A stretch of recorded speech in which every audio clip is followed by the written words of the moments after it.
Hello everyone, welcome back to Jedi Academy. देखो, last class में हमने थोड़ा सा रिप्रोडक्शन के बारे में स्टार्ट किया था, जाइकोट फाइकोट देखे थे। मैंने बीच में एब्रेप्टली क्लास बंद कर दी थी, उसके लिए सॉरी। तो थोड़ा सा वहीं से अपना रिकैप लेके चलते हैं, शुरू से एक बार ही करते हैं क्योंकि थोड़ा सा बीच में तो गैप हो सकता है कि आ जाए। वैसे मैं पूरा स्टार्टिंग से तुम्हें बता रहा हूँ। हमारी रिप्रोडक्शन की जब भी हम बात करते हैं अबाउट रिप्रोडक्शन, तो भैया जी ये दो तरह की होती हैं। एक होती है हमारी सेक्सुअल, जहाँ पे आपको मेल भी चाहिए एंड फीमेल भी चाहिए, और दूसरी होती है हमारी एसेक्सुअल। एसेक्सुअल में कुछ है सच मेल फीमेल का कॉन्सेप्ट नहीं है, खुद अपने आप एक ही ऑर्गेनिज्म जो है रिप्रोड्यूस कर लेगा। अब हमारे लिए बेनिफिशियल कौन सी होती है ज़्यादा? तो हमारे लिए बेनिफिशियल होती है सेक्सुअल रिप्रोडक्शन। ऐसा क्यों है? क्योंकि इसमें जो हमारी म्यूटेशन होती है, म्यूटेशन बोलूँ मैं या मैं इसे वेरिएशन बोलूँ, इसके चांसेस हमारे ज़्यादा होते हैं। म्यूटेशन या वेरिएशन के चांसेस हमारे किस में ज़्यादा होते हैं? सेक्सुअल रिप्रोडक्शन में। वहीं एसेक्सुअल में उतने ज़्यादा हमारे म्यूटेशन के चांसेस नहीं होते। हो सकती है, डेफिनेटली होती है म्यूटेशन, लेकिन उतनी ज़्यादा नहीं होती जितनी ज़्यादा हमारी सेक्सुअल रिप्रोडक्शन में होती है। ठीक है ना? तो सेक्सुअल रिप्रोडक्शन के साथ हम पहले स्टार्ट करेंगे, एसेक्सुअल हम बाद में करेंगे। पहले हम करेंगे सेक्सुअल रिप्रोडक्शन।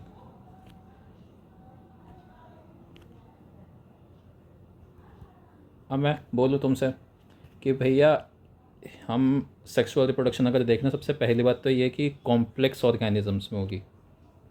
किस में होगी? Complex organisms. और ए सेक्सुअल रिप्रोडक्शन ना तुम्हें हमेशा नॉन कॉम्प्लेक्स यानी जो हमारे यूनिसेलुलर ऑर्गेनिजम्स होते हैं उनमें ही देखने को मिलेगी हमारी ए सेक्सुअल रिप्रोडक्शन। ठीक है ना? अब देखो, यहाँ पे हमारे होते हैं जर्म सेल्स। जर्म सेल्स वही डिटॉल जो आज तक सिर्फ 99% ही मार पाई है, नहीं वो वाले जर्म सेल्स नहीं, ये होते हैं हमारे basically sex cells. Germ cells हमारे क्या होते हैं? सेक्स सेल्स हम इन्हें बोलते हैं, या इन्हें ही हम बोलते हैं गैमेट्स। अब ये होते क्या हैं भैया? ह्यूमंस में मतलब प्राइमरीली मेल या फीमेल, किसी भी एनिमल या ह्यूमंस की हम बात करें अगर, जो सेक्सुअल रिप्रोडक्शन करते हैं, तो उसमें मेल के अलग सेक्स सेल होंगे, फीमेल के अलग सेक्स सेल होंगे। अच्छा, ये तो मैंने बताया, लेकिन ये है क्या? यही हमारे रिस्पॉन्सिबल हैं for the development of foetus embryo, ये सब मैंने पिछली क्लास में बताया था, ये सब अभी मैं दोबारा भी बताऊंगा। तो सबसे पहले इनके नेम्स देख लेते हैं। हाँ, कलर दूसरा ले लेते हैं। तो ये हमारा मेल में क्या सेक्स सेल होता है? हमारा जो मेल में सेक्स सेल होता है उसे हम बोलते हैं स्पर्म्स, और फीमेल में जो हमारा एग सेल होता है या सेक्स सेल होता है उसे हम बोलते हैं एग। तो इनका हमारी बॉडी में कुछ ना कुछ रिप्रोडक्शन भी होगा किसी न किसी प्रोसेस से। तो the process of formation of sperms in males is known as spermatogenesis. Spermatogenesis. और फीमेल में जो एग्स का प्रोडक्शन होता है इसे हम बोलते हैं ओजेनेसिस। क्या बोलते हैं इसे हम? ओजेनेसिस। ठीक है? अब हमारा आता है कि ये स्पर्म सेल्स और ये जो एग सेल है हमारी, इसमें है क्या हमारा जिसकी वजह से हमारी रिप्रोडक्शन हो पा रही है? तो इसमें होते हैं हमारे क्रोमोसोम। क्या होते हैं इनमें? हमारे क्रोमोसोम होते हैं, क्रोमोसोम्स। ये क्या होते हैं भैया जी? जो पेरेंट्स से बच्चे में जो भी जेनेटिक मटेरियल जाता है, जो हमारी डीएनए जो हमारा जाता है, ये सारा का सारा हमारा क्रोमोसोम में स्टोर होता है। और हमने पीछे सेल्स में क्या था, न्यूक्लियस वाले, उसमें एक क्या था हमने? क्रोमोसोम, और एक हमने क्या था? क्रोमैटिन। तो इसको जल्दी से रिकॉल करेंगे।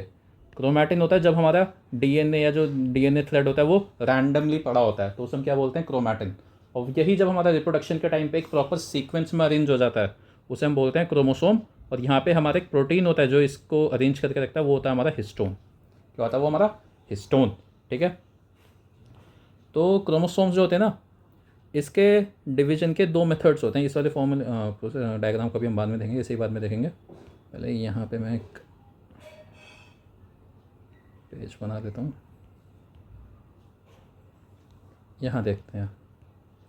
तो हमारे दो इसके प्रोसेस होते हैं इसके डिवीजन के।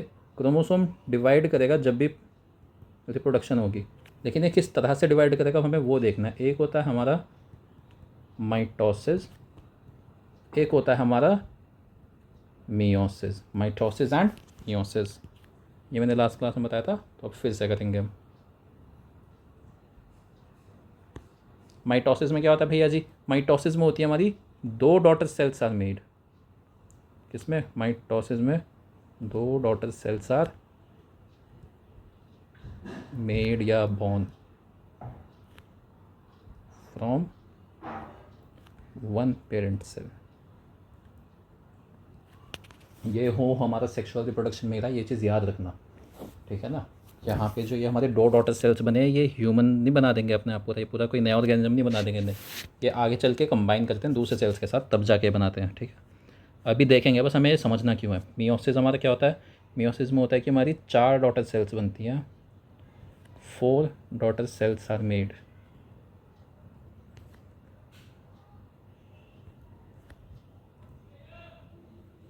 ठीक है। अब दूसरा पॉइंट है इसी में हमारा, यहाँ पे जो नंबर ऑफ़ क्रोमोसोम्स होते हैं ना, ये हमारे रहते हैं same, number of chromosomes remain same. यानी अगर पेरेंट में एक्स है तो चाइल्ड में भी एक्स ही होंगे, जो डॉटर सेल है हमारा। वहीं यहाँ पे जो हमारे नंबर ऑफ़ क्रोमोसोम्स होते हैं ना, ये हो जाते हैं हमारे हाफ। यानी अगर पेरेंट में एक्स हैं तो चाइल्ड में कितने होंगे, x/2, ठीक है। अब यहाँ देखो, ये मान लो हमारा है पेरेंट सेल, तो यहाँ पे इसने 2 चाइल्ड सेल्स को फॉर्म किया। अगर इसमें हमारे पास x क्रोमोसोम्स हैं, यानी इसमें मान लो हमारे पास 10 क्रोमोसोम है, तो इसमें कितने होंगे, इसमें भी 10 होंगे, इसमें भी 10 होंगे। वहीं हम बात करें मायोसिस में, मान लो ये हमारा एक पेरेंट सेल है, इससे हमारे 4 डॉटर सेल्स निकले। अगर इसमें 10 है ना, तो इसमें 5, इसमें 5, इसमें 5, इसमें 5, ठीक है। ये होता है हमारा मायोसिस। तो ह्यूमंस में हमें ये चीज़ याद रखनी है, ह्यूमंस या जो हम सेक्सुअल रिप्रोडक्शन लेते हैं उसमें हमारा होता है मियोसिस। इन सेक्सुअल रिप्रोडक्शन हम मियोसिस देखेंगे ह्यूमंस में, ज़्यादातर एनिमल्स में। क्यों, क्योंकि ज़्यादातर में क्या होता है कि जो हमारे नंबर ऑफ क्रोमोसोम्स होते हैं ना, पेरेंट्स में होते हैं 46, और जो हमारा चाइल्ड होता है उसमें जाते हैं 23 फ्रॉम ईच पेरेंट। होंगे चाइल्ड में भी टोटल 46 ही हमारे, लेकिन 23 जाएंगे फ्रॉम ईच पेरेंट। इस डायग्राम को और नीचे कर देते हैं, इसकी बारी अभी थोड़ी सी देर में आएगी, ठीक है। तो देखो, सबसे पहला है हमारा, हम बात करेंगे अबाउट कि हम में मियोसिस हो कैसे रहा है। एक हो गया हमारा मेल, और भैया जी एक हो गई हमारी फीमेल,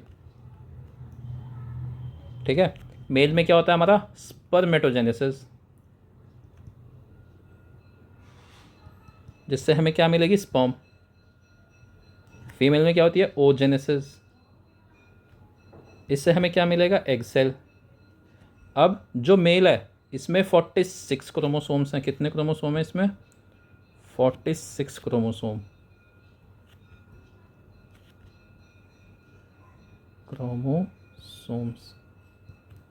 फीमेल में भी हमारे 46 हैं, लेकिन जो स्पर्म है ना, इसमें सिर्फ 23 क्रोमोसोम्स होंगे, जो हमारा स्पर्म सेल है। ऐसे जो हमारा एग सेल है, इसमें भी सिर्फ और सिर्फ 23 क्रोमोसोम्स होंगे। और ये दोनों अब आपस में क्या करेंगे, कंबाइन करेंगे, and they will form 1 zygote. क्या बना देंगे, एक जाइगोट बना देंगे, जो कि हमारा सिंगल सेल का होता है। Zygote is a single cell, ठीक है। अब यहाँ देखो, इसके पास 23 क्रोमोसोम्स आए, यहाँ से इसके पास 23 क्रोमोसोम्स आए, तो इसके पास कितने हो गए, 46 क्रोमोसोम्स हो गए इसके पास। तो इस वजह से जहाँ पे भी हमारी सेक्सुअल रिप्रोडक्शन हो रही होती है, वहाँ पे हमारा ज़्यादातर मियोसिस ही होता है, ठीक है। क्योंकि पेरेंट के पास जितने नंबर ऑफ क्रोमोसोम है, चाइल्ड में इवेंचुअली उतने ही होंगे, लेकिन जब हमारे सेक्स सेल्स ने स्प्लिट किया to form the daughter cells, तब उनके पास जो नंबर ऑफ क्रोमोसोम्स है वो हाफ होंगे, ताकि जो हमारा चाइल्ड है वो दोनों के क्रोमोसोम्स को एब्जॉर्ब करके अपनी जो पैरिटी है वो मेंटेन कर सके 46 क्रोमोसोम्स की, ठीक है। तो ये हमारा हमारा मियोसिस का कॉन्सेप्ट, और कि जो हमारी सेक्सुअल रिप्रोडक्शन है वहाँ पे हो कैसे रहा है। अब ये जो जाइगोट है ना, ये फर्दर हमारा ब्रेकडाउन नहीं, ये फर्दर हमारा मल्टीप्लाई करने लग जाएगा मल्टीपल सेल्स में। ये जाइगोट तो हमारा सिंगल सेल है भैया, जाइगोट क्या एक सिंगल सेल है। ये क्या करेगा, अब ये मल्टीपल सेल्स में ये फॉर्म करने लगेगा। क्या बना देगा ये हमारा, एम्ब्रियो बना देगा। क्या बना देगा ये हमारा, एम्ब्रियो बना देगा। फिर इसी एम्ब्रियो से ये काफ़ी ज़्यादा, एम्ब्रियो में जितने भी सेल्स होंगे ना, ईच सेल हैज़ 46 क्रोमोसोम्स। ये चीज़ याद रखना है एम्ब्रियो में। यही एम्ब्रियो फर्दर डेवलप होता हुआ हमारा फीटस बनाएगा, और फिर आगे चल के वो बनाता जाएगा। ये जो डायग्राम है ये मैंने इसी के लिए रखा था। कितना नीचे पहुंचा दिया, ठीक है ना। यहाँ देखो ध्यान से, अब एक फर्टिलाइज्ड एग थी हमारे पास। सबसे पहले क्या थी? एक फर्टिलाइज्ड एग। ये सिंगल सेल है, दिस इज सिंगल सेल। ये यहाँ पे हमारा 2 सेल्स में डिवाइड हो गया। कितने में? 2 में। यहाँ से 4 सेल्स में डिवाइड हो गया। ऐसे करता करता ये हमारा एक एम्ब्रियो बना देगा जो यहाँ पे है नहीं। फिर एक फीटस बनता है, फिर वही फीटस हमारा और बड़ा होता जाता है जैसे जैसे उसमें सेल का डिवीजन होता जाता है, ठीक है ना। तो फर्टिलाइज्ड एग सिर्फ जो हमारा एम्ब्रियो होता है वो सिंगल सेल का होता है। सॉरी, जो हमारा जाइगोट होता है वो सिंगल सेल का होता है। क्या है ये? हमारा जाइगोट, ठीक है ना। अब नेक्स्ट हमारा देखते हैं। अब हम बात करेंगे हमारे ह्यूमंस और फीमेल्स और क्या बोलते हैं ना, मेल्स के प्यूबर्टी साइंस कैसे होते हैं। उसके बाद हम बात करेंगे कि इनमें रिप्रोडक्शन हो कैसे रहा है, ठीक है। तो सबसे पहले देखते हैं भैया जी हमारा मेल्स में प्यूबर्टी कैसे आती है। मेल की प्यूबर्टी, तो इसके लिए हमारी एज होती है 11 से 14 ईयर्स की मेल्स में, ठीक है। वहीं ये फीमेल्स में हमारी होती है 12 से 14। कितनी? 11 से 12।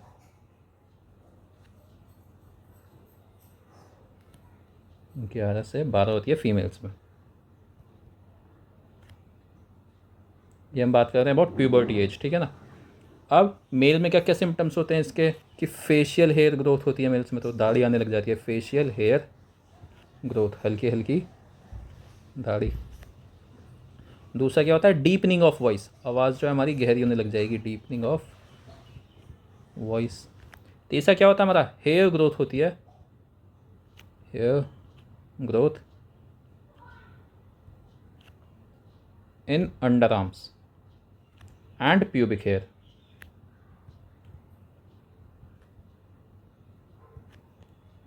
ठीक है। ये होते हैं हमारे मेल्स में इसके साइन। फीमेल्स में क्या साइन होते हैं इसके? फीमेल्स में होते हैं हमारे मूड स्विंग्स आने लग जाते हैं। फीमेल्स में ज़्यादा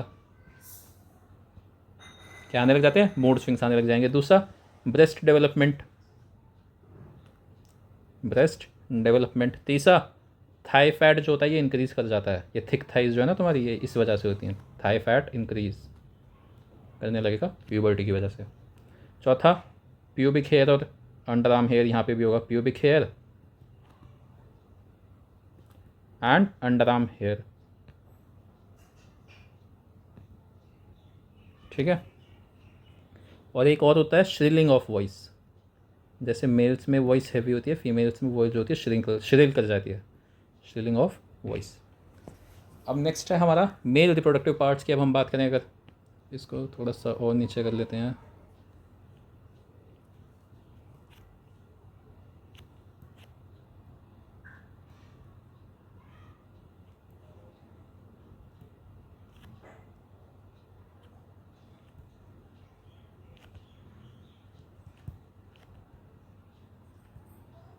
मेल रिप्रोडक्टिव ऑर्गन की अब हमें बात करनी है यहाँ पे।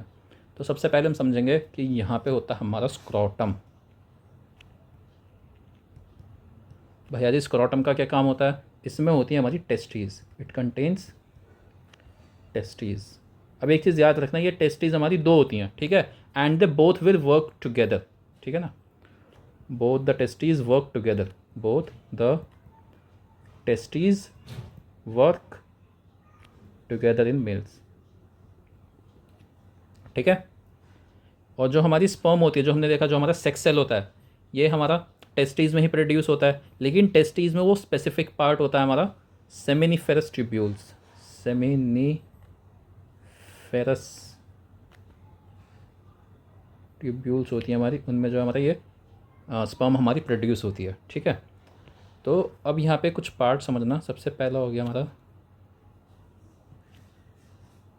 सेमिनिफेरस ट्यूब्यूल, ठीक है।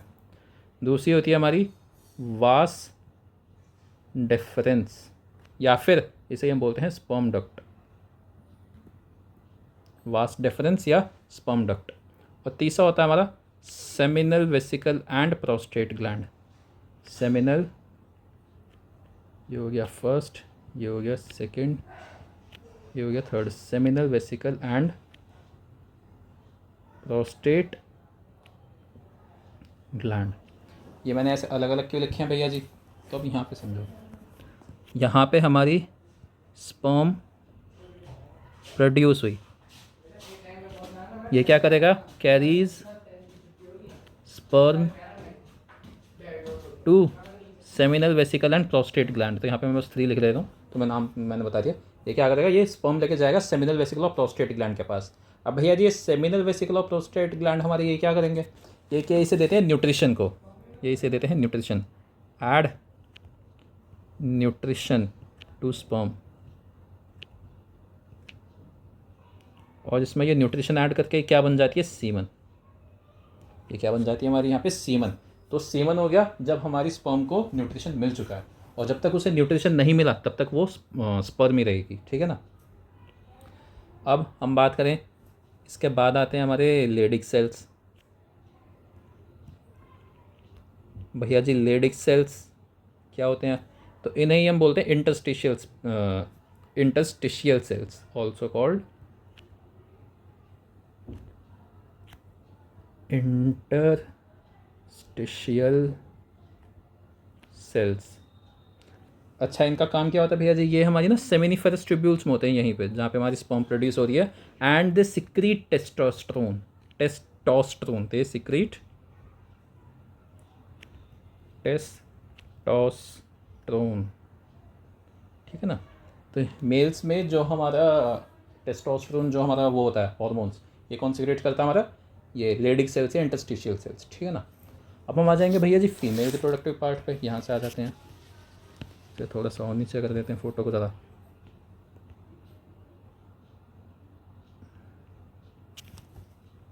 किस पर आना हमें, फीमेल रिप्रोडक्टिव पार्ट।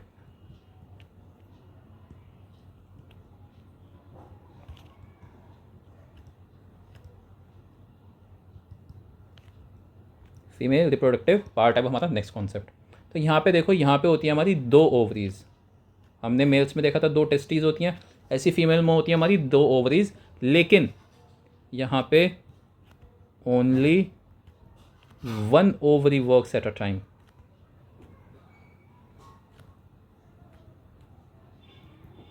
किसमें, हमारी फीमेल रिप्रोडक्टिव पार्ट में only 1 ovary works at a time, ये चीज़ याद रखना, ना कि 2 ओवरीज। होता क्या है बेसिकली कि 1 महीने के लिए 1 ओवरी काम करेगी, फिर वो रेस्ट पर चली जाएगी फॉर द नेक्स्ट मंथ, और जो हमारी सेकंड ओवरी होगी ना वो काम करने लगेगी। फिर क्या होगा, अगले महीने वापस से पहली वाली काम करने लगेगी, दूसरी वाली जो थी वो हमारी रेस्ट पर चली जाएगी। तो ये होता रहता है आपस में, ये ऑल्टरनेटली काम करती हैं हमारी, ठीक है। ये ओवरीज होती हैं, ये हमारी क्या प्रोड्यूस करती हैं, sex egg cells, produce egg cells, या एग बोल लो तुम बेसिकली ना। और यही जो होती हैं फीमेल का रिप्रोडक्टिव सेक्स सेल होती हैं, फीमेल के रिप्रोडक्टिव सेक्स सेल यही होता है हमारा, ठीक है। अब ये ओवरीज का एक काम और होता है, एस्ट्रोजन एंड प्रोजेस्टेरॉन, जो कि हमारे फीमेल हार्मोन्स होते हैं। कौन कौन से, एस्ट्रोजन एंड प्रोजेस्टेरॉन, ये दोनों हमारे फीमेल हार्मोन्स होते हैं, और ये भी हमारे ओवरीज से ही निकलते हैं। किससे, ओवरीज से, ठीक है ना। अब भैया जी हम बात करें, जब एक लड़की पैदा होती है ना, तो जो उसकी ओवरी होती है उसमें ऑलरेडी थाउजेंड्स ऑफ एग्स होते हैं, thousands of eggs are present already in the ovary of a newborn girl, ठीक है ना। मेच्योर नहीं होती होंगी जो भी है, बट हाँ already at the time of birth उसमें इतनी सारी एग्स हमारी होती हैं। फिर जो फीमेल्स में मेंस्ट्रुअल साइकिल होती है हमारी, क्यों होती है आगे भी ये भी देखेंगे, लेकिन पहले ये देखो, जो मेंस्ट्रुअल साइकिल जब ये स्टार्ट होती है तो इसे हम क्या बोलते हैं, जब ये स्टार्ट होती है तो ये होती है हमारी मेनार्क, और जब ये परमानेंटली एंड हो जाती है तो उसे हम क्या बोलते हैं, मेनोपॉज, जब ओवरीज एग सेल प्रोड्यूस करना बंद कर चुकी होती है, ठीक है ना। अब हम देखते हैं कि होता क्या है बेसिकली। मान लो यहाँ से हमारी स्पर्म आएगी, ठीक है, स्पर्म के जो हमारे सेल्स आते हैं यहाँ आएंगे और इधर भी जाएंगे, दोनों साइड जाएंगे। अब एग सेल्स हैं हमारे यहाँ पे, फीमेल के जो एग सेल्स हैं वो हैं यहाँ पे, तुम देख रहे हो ये क्या है, हमारी ओवरी, यहाँ पे एग सेल है इसके, और ये क्या है, हमारी फेलोपियन ट्यूब। तो जो हमारी स्पर्म आई ये हमारी वजाइना के थ्रू कहाँ जाएगी हमारी, वजाइना के थ्रू ये हमारी जाएगी यूटरस में, और यूटरस के बाद ये हमारी जाएगी through fallopian tubes. Fallopian tubes, भैया जी फेलोपियन ट्यूब्स के बाद कहाँ जाएगी? फेलोपियन ट्यूब्स के बाद ये उनसे ट्रैवल करते हुए जाएगी हमारी ओवरी तक, जहाँ पे हमारे एग सेल होती है। और मान लो इसने ओवरी में एक एग सेल को फर्टिलाइज़ कर दिया, यहाँ पे मैं मान लूँ कि ये वाला जो सेल है मेरा ये फर्टिलाइज़ हो गया। अब ये पता है क्या करना शुरू करेगा, ये यहाँ से यहाँ पे बन जाएगा हमारा एम्ब्रियो। ये क्या बन जाएगा? एम्ब्रियो। अब ये जो एम्ब्रियो है ना, ये अपने आप को मल्टीप्लाई करना शुरू करेगा, यहाँ पे एक, यहाँ पे एक, यहाँ पे एक, यहाँ पे एक, यहाँ पे एक, यहाँ पे एक, यहाँ पे एक, यहाँ पे एक, यहाँ पे एक, ऐसे मल्टीप्लाई करता करता करता करता बेसिकली पता है क्या होगा, ये फेलोपियन ट्यूब से ऐसे मल्टीप्लाई करता करता हमारी यूटरस तक आ जाएगा। और जब एक बार ये यूटरस में आ गया तो जो हमारी यूटरीन वॉल्स जो होती हैं उनसे अपने आप को ये स्टिक कर लेगा। क्या करेगा? It will stick itself to the uterine walls, और यहाँ पे हमारे बनते हैं फिर एम्ब्रियो, और जो हमारे फीटस जो बनता है हमारा पूरा फिर यहीं पे बनता है, और इसे ही हम बोलते हैं इम्प्लांटेशन। इम्प्लांटेशन, तो बेसिकली मैं इम्प्लांटेशन अगर दोबारा से बताऊँ तो मैं क्या होती है, तो when sperm fertilises the cell in ovary which it forms a zygote and it keeps multiplying through the fallopian tube and reaches the uterus and forms embryo and later it develops into a fetus। इसी process को हम बोलते हैं embryo, यानी जो हमारा implantation, यानी कि जो हमारा एम्ब्रियो है it gets attach to the uterine walls. Implantation, attachment of क्या था हमारा, फीटस टू यूट्रिन वॉल्स, ठीक है ना, इसे ही हम बोलते हैं ये चीज़। फीटस बोल लो, यहाँ पे हमारा वो भी आ जाता है कई बार कि हम सिंपली एम्ब्रियो भी बोलते हैं। क्या, इसे मिटा के सही से लिख देता हूँ थोड़ा सा, यहाँ पे हमारा एम्ब्रियो भी बोल सकते हो आप या फीटस भी बोल सकते हो, ये चीज़ याद रखना, दोनों चल जाएगा, ठीक है ना। बस ये चीज़ याद रखना कि इम्प्लांटेशन में होता यही है कि जो हमारी यूट्रीन वॉल्स होती है ना, इन पे जाके हमारा जो ये फीटस या हमारा एम्ब्रियो होता है ये जाके चिपक जाता है, ठीक है। अब मान लो कि जो हमारी स्पर्म सेल थी वो इस एग सेल को फर्टिलाइज़ नहीं कर पाई, तो हमारा कभी ये फेलोपियन ट्यूब के थ्रू मल्टीप्लाई नहीं करेगा, और यहाँ पे जो है आके चिपकेंगे नहीं हमारे। तो इससे होगा क्या, इससे जो हमारी यूट्रीन वॉल्स होती हैं जिन्होंने, जो कि काफ़ी ज़्यादा रिचली सप्लाइड होती हैं विद ब्लड वीन्स, वो फॉल होता है फॉर न्यूट्रिशन ऑफ एम्ब्रियो, ये हमारी बर्स्ट कर जाती हैं, दे बर्स्ट, और क्या होता है हमारा पीरियड, क्या होता है तब हमारे पीरियड्स शुरू हो जाते हैं, ठीक है। तो यही है हमारा आज का टॉपिक, हमारा इतना ही है। ये चीज़ देख लेना दोबारा से, जो नेम से बस वो याद कर लेना, ज़्यादा कुछ है नहीं बाकी। इसके बाद हम अगला प्लांट्स में करेंगे कि प्लांट्स में कैसे होती है हमारी, उसके बाद हम करेंगे एसेक्सुअल रिप्रोडक्शन जो हमारी है, ठीक है। तो मेरा फोर्स पे विद यू, रिविजन अपना करते रहो। See you in the next class.